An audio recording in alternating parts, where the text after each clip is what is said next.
नमस्कार, सुप्रभात. मी रुशाली यादव सारंग. आता आपण पाहणार आहोत सुपरफास्ट 50 बातम्या. काँग्रेसचे नेते राम मंदिराबाबत काहीही बोलत आहेत, मात्र नकली शिवसेना गप्प आहे. नकली शिवसेना आणि काँग्रेसची पार्टनरशिप हे पापाची पार्टनरशिप. मोदींचा काँग्रेससह उद्धव ठाकरेंवर निशाणा. मोदीजी किती वेळा नवरदेव होऊन बोहल्यावर चढणार? निवडणूक आल्यावर मोदी मुंडवळ्या लावून तयार असतात. नाशिकच्या सभेतून उद्धव ठाकरेंचा मोदींना टोला. मुख्यमंत्री होतो, चपरासी झालो तरी चालेल, पण पुन्हा येईल. उद्धव ठाकरेंचं देवेंद्र फडणवीसांवर टीकास्त्र. ज्या ठिकाणी मोदींनी रोड शो केले तिथे भाजप पराभूत झाली. 1 महिन्यामध्ये मोदींनी महाराष्ट्रामध्ये 28 सभा घेतल्या. पंतप्रधान मोदींना ठाकरेंच्या शिवसेनेनं रस्त्यावर आणलं. संजय राऊतांचा मोदींवर जोरदार निशाणा. ठाकरेंनी राहुल गांधींच्या तोंडून सावरकरांच्या महानतेबद्दल 5 वाक्य बोलून दाखवावीत. राहुल गांधींनी शिवाजी महाराजांचा अपमान केलाय. पंतप्रधान मोदींचा हल्लाबोल. मोदींनी नव्या भारताचा नवा मंत्र दिलाय. देशामध्ये कामधंदा मंदम, मोदी घमंडम, अशी टीका त्यांनी केली आहे. एका भाषेच्या वर्गासाठी पंतप्रधान मोदींचा रोड शो. मोदींच्या रोड शोसाठी पालिकेनं खर्च केला, तर नाशिकमध्ये शेतकऱ्यांना अटक केली. आदित्य ठाकरेंची मोदींवर टीका. देशात महाराष्ट्रामधील कृषी मंत्री होऊन गेले, मात्र त्यांनी शेतकऱ्यांसाठी 1 पैसा दिला नाही. नाशिकमधल्या सभेमध्ये मोदींचा शरद पवारांवर निशाणा. नरेंद्र मोदींच्या महाराष्ट्रामधील सर्व कार्यक्रमांना अजित पवारांची गैरहजेरी. तब्येत ठीक नसल्यामुळे अजित पवार कार्यक्रमांना गैरहजर. उपमुख्यमंत्री फडणवीसांकडून आज सभांचा धडाका. दुपारी मनमाडमध्ये जाहीर सभा, तर संध्याकाळी मुंबईमध्ये 2 ठिकाणी मुलुंड आणि कुर्ल्यामध्ये प्रचार सभांचं आयोजन. उद्धव ठाकरेंची आज ठाणे पालघरमध्ये प्रचार सभा. ठाण्यामध्ये राजन विचारेंसाठी तर कल्याणमध्ये वैशाली दरेकरांसाठी संध्याकाळी प्रचार सभांचं आयोजन. मुख्यमंत्री शिंदेंचा आज नाशिकमध्ये रोड शो. महायुतीचे उमेदवार हेमंत गोडसे यांच्यासाठी मुख्यमंत्री रोड शो करणार. शरद पवारांच्या नाशिकमध्ये आज 2 सभा. सटाणा आणि मनमाडमध्ये प्रचार सभांचं आयोजन.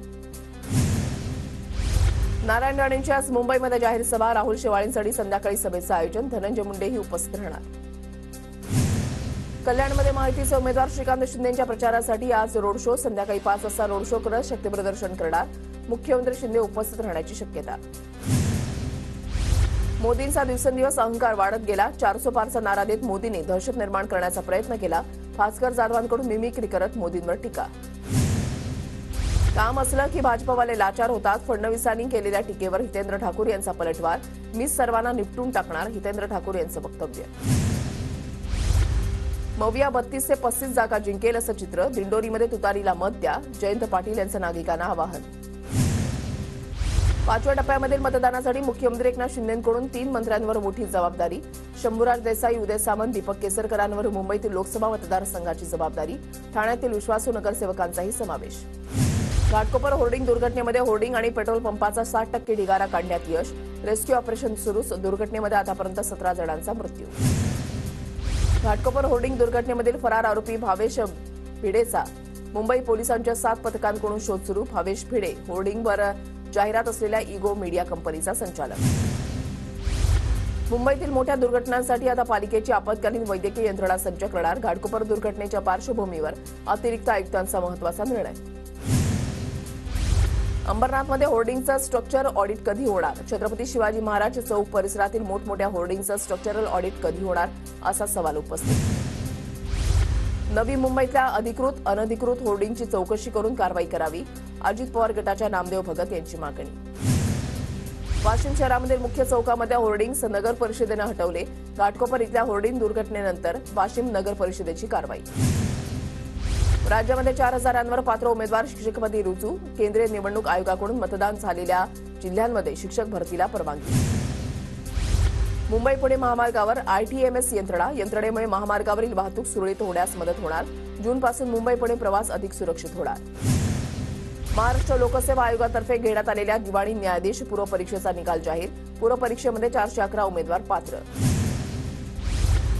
वाशिमच्या जवळका रेल्वे गावाजवळून जाणाऱ्या काटेपूर्णा नदीचं पात्र आटलं. नदीतील पाणी आटल्यानं जलस्रोतांची पातळी घटली. मावळच्या पवना धरणामध्ये केवळ 28.93% पाणीसाठा शिल्लक. पिंपरी चिंचवडकरांवर पाणी कपातीचं संकट ओढावण्याची शक्यता. नागपूर ते छत्रपती संभाजीनगर महामार्गावर ऑटो रिक्षाचा भीषण अपघात. 7 ते 8 प्रवासी गंभीर जखमी.